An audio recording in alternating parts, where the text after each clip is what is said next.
The Economic Times just reported the other day that JP Morgan now holds over 750 million ounces of physical silver. They reported this, but that's more than $40 billion worth, by the way. And on your show, I keep telling you who's bringing in billions and billions and billions and billions and billions and billions every month into COMEX. Who the hell's got this kind of money? But this would be, if true, and reported by the Economic Times, it would be the largest stockpile on planet Earth. They didn't just stop shorting silver because they had been the big short for a long time trying to hold it down. So if price went up, it would kill them. They flip-flopped. He said, the article says they flipped and became the biggest long in the market.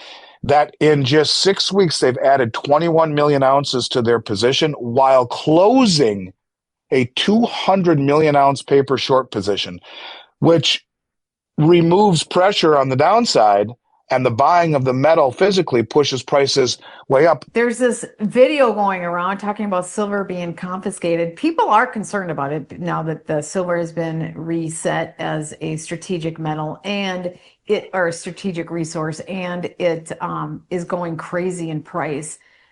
Is there any truth to this, or is this just a made up, Yeah, there's a video that's going around, and it's of an Asian man, and it looks very real, but I believe it to be totally AI. And there are reasons, if you watch it closely, you'll understand what I mean by it.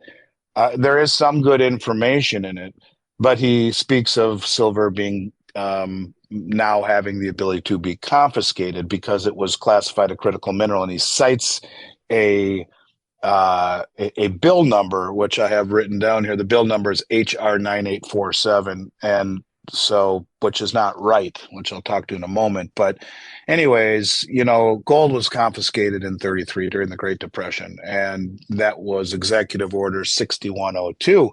I know that because I have it above my desk. But this required Americans to surrender their gold. But the gold standard was about monetary policy, not environmental or energy policy. And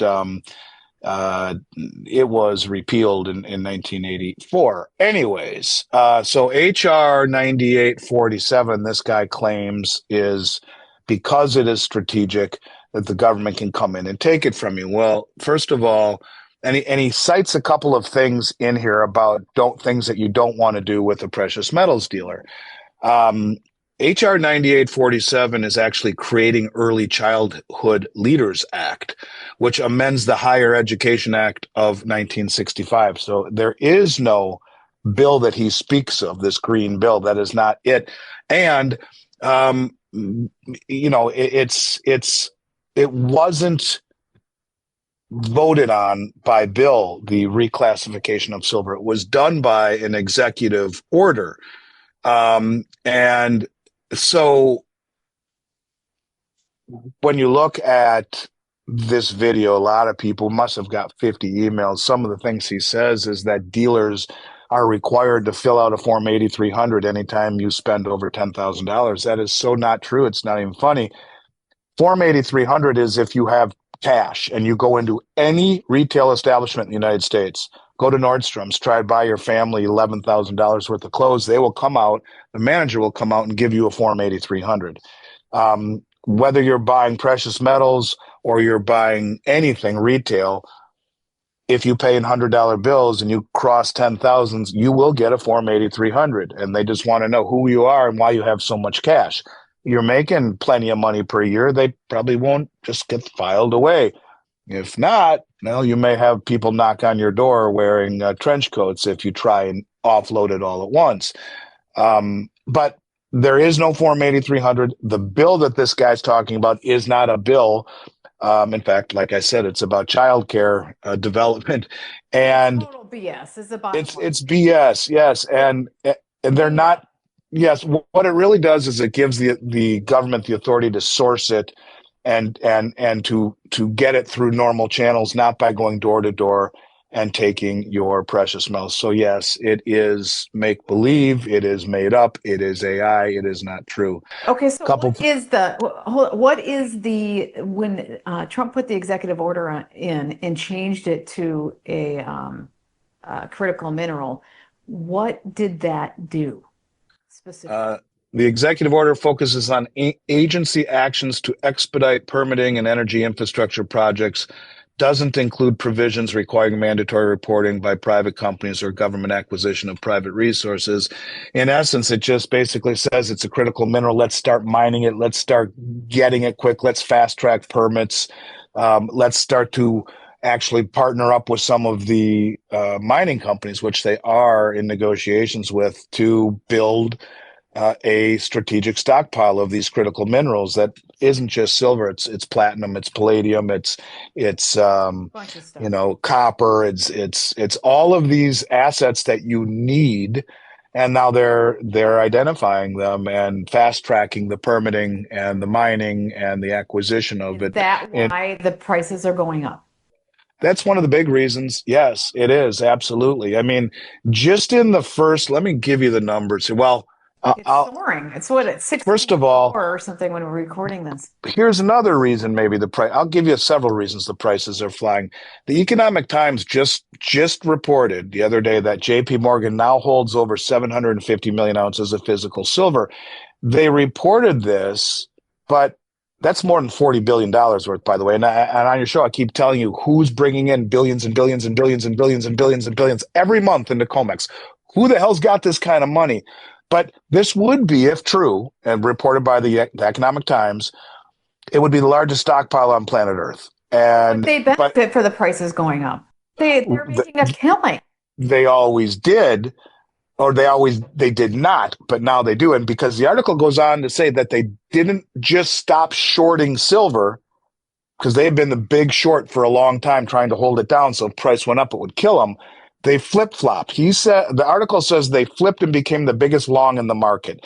That in just 6 weeks, they've added 21 million ounces to their position while closing a 200 million ounce paper short position, which removes pressure on the downside, and the buying of the metal physically pushes prices way up. And it also goes on to say that they pulled 16.6 million ounces out of the registered inventory. So there's eligible and there's registered. Eligible means it could be put into registered to back the bars. We have 9 Brinks vaults around North America. One of them is in New York City, JFK. And if you own 1,000-ounce bars in that vault, which some of my clients do, those are eligible, meaning if they wanted to sell them, they could transition them into the registered category and then they could be sold. If they sit ineligible, they're not for sale. Well, this went on to say that 16.6 million ounces were pulled out of registered and actually left COMEX, completely moved out of COMEX, meaning that's gone forever. Who would have done that? Silver is something called a Giffen good, which means the higher the price goes, the greater the demand. So Tesla and Sony and Samsung, they're all like, oh shit, the price is going up and the demand, we better jump in now or we're in trouble because we only need this much to build a phone or an iPad or a computer or a car battery or whatever. They need it. So the higher the price goes, the higher the demand is. They need it, they need it, they need it. And everyone's battling. Who took 16.6 million ounces out of COMEX? Goodbye, out the door. Who's buying it? Is it Elon Musk? Don't know. But that also goes on to say that they moved 169 million ounces out of the eligible category into a non-deliverable vault. I'd never really thought about this because that's just the same thing as leaving. Well, in essence, the metal still exists on paper, but it's legally removed from the delivery system, and it would need to be re-registered, meaning reassayed, in order to get into the COMEX settlement system. It cannot be delivered. So basically what you're seeing is not defensive posturing, it's intentional removal of metal from the delivery pool. And if it's true, I have no reason to believe it's not, it marks a massive shift from suppressing silver with paper to accumulating metal. And at the same time, we talk about all of these huge deliveries. In November, which was an off-cycle delivery month for both gold and silver, 19.7 million ounces of silver and 1.27 million ounces of gold were delivered, right? 19.7, 1.27. Again, who's got this money? Well, how about December, which is a deliverable month for both gold and silver?